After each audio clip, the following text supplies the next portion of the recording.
Hello everyone, स्वागत है आप सभी का हमारे यूट्यूब चैनल में।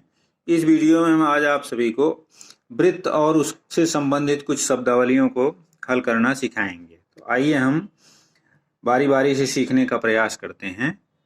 यहाँ पर ये देखिए, हमारा अर्धवृत्त में स्थित कोण समकोण होता है। अब हम आप सभी को सिखाएंगे कि अर्धवृत्त क्या होता है, वृत्त क्या होता है, उसमें समकोण कैसे बनता है। दूसरा है कि दीर्घवृत्त खंड का के अंतर्गत बना कोण न्यून कोण होता है। और तीसरा है लघु वृत्त खंड का कोण अधिक कोण होता है। तो आइए हम देखते हैं। यहाँ पर देखिए, ये हमारा वृत्त है जिसका सेंटर O है। अब यहाँ पर ये हमारा व्यास है। तो जब ये व्यास हमारा है AB, इसको मान लें AB हमारा व्यास है, तो ये दोनों हमारे अर्धवृत्त हैं। हम जानते हैं कि वृत्त का जो व्यास होता है वो वृत्त को दो खंडों में विभाजित करता है और दोनों अर्धवृत्त कहलाते हैं। तो यहाँ पर ये हमारा है कि अर्धवृत्त में स्थित कोण समकोण होता है। यहाँ पर इस व्यास के द्वारा अर्धवृत्त के किसी भी बिंदु पर जो कोण बनता है वो समकोण होता है। यहाँ ये कोण 90 डिग्री का होगा। यही इसमें हमारा कह रहा है। कहीं भी हम कोण बनाएंगे तो ये 90 अंश का होगा, चाहे नीचे चाहे ऊपर। यहाँ पर भी हम बना दें अगर, ये कोण हमारा 90 डिग्री का होगा। इसको हम P मान लेते हैं, यानी एंगल APB बराबर 90 डिग्री।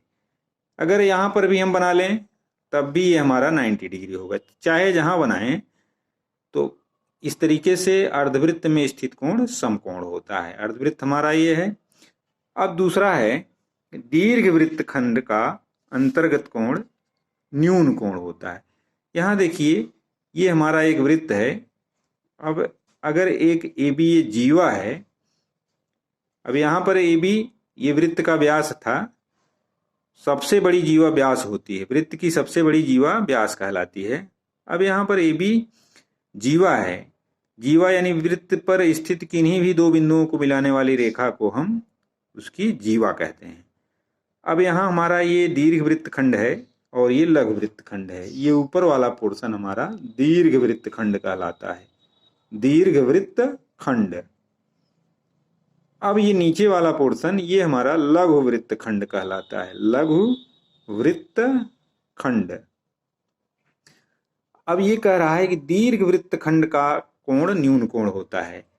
तो इस जीवा के द्वारा इस दीर्घवृत्त खंड में कहीं भी जो कोण बनेगा, ये कोण APB, ये कहीं भी बनेगा, ये न्यून कोण हमारा होगा।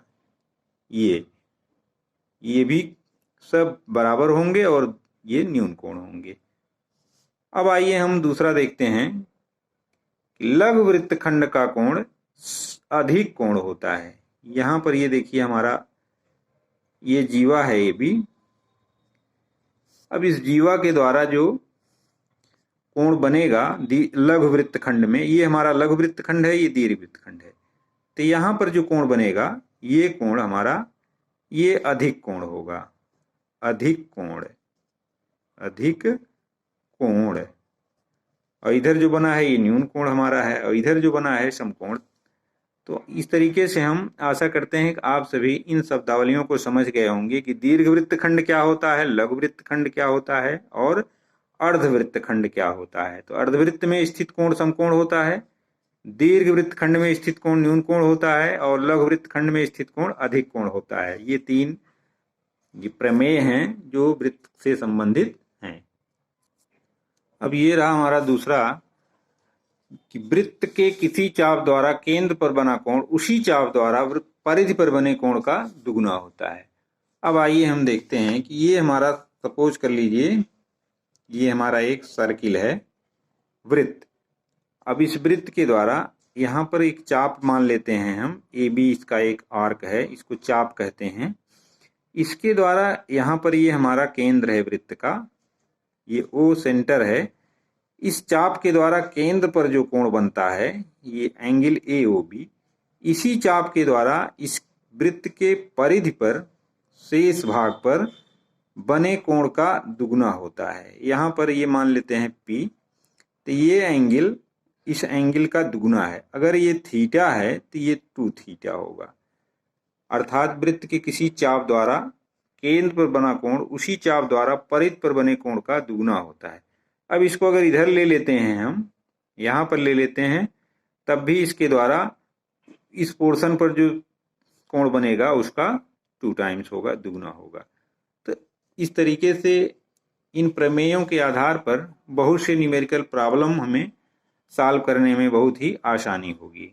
अब आइए हम आप सभी को एक न्यूमेरिकल सॉल्व करते हैं जिसमें इनका प्रयोग हुआ है। आशा करता हूं कि आप सब उसको समझ जाएंगे। अब यहाँ देखिए, ये हमारा एक सवाल है कि ये एक वृत्त है जिसका वो सेंटर है, यहाँ पर ए बी एक चाप है, इसके द्वारा केंद्र पर जो कोण बन रहा है 35 अंश है। तो इसी चाप के द्वारा इसकी परिध पर जो कोण बनेगा उसका मान पूछ रहा है कि ए पी बी बराबर क्या। तो इस हम जानते हैं कि A P B angle A P B, ये पी है हमारा, ए पी बी बराबर half angle A O B, यानी परिध पर बना कोण केंद्र पर बने कोण का आधा होता है, या केंद्र पर बना कोण परिध पर बने कोण का दुगुना होता है। तो अब इसकी सहायता से हम निकाल लेंगे कि ये 1/2 गुणे,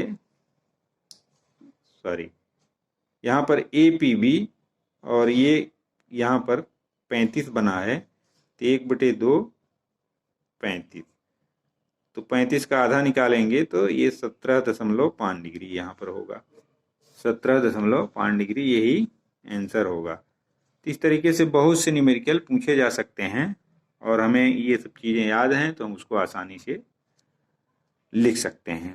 तो आशा करता हूं कि ये सभी आपकी समझ में आ गए होंगे। तो वीडियो अगर अच्छा लगे तो इसको लाइक और शेयर करें। चैनल पर नए हो तो प्लीज़ चैनल को सब्सक्राइब करें। मिलते हैं अगले वीडियो में इसी तरह के सवालों के साथ। तब तक के लिए धन्यवाद।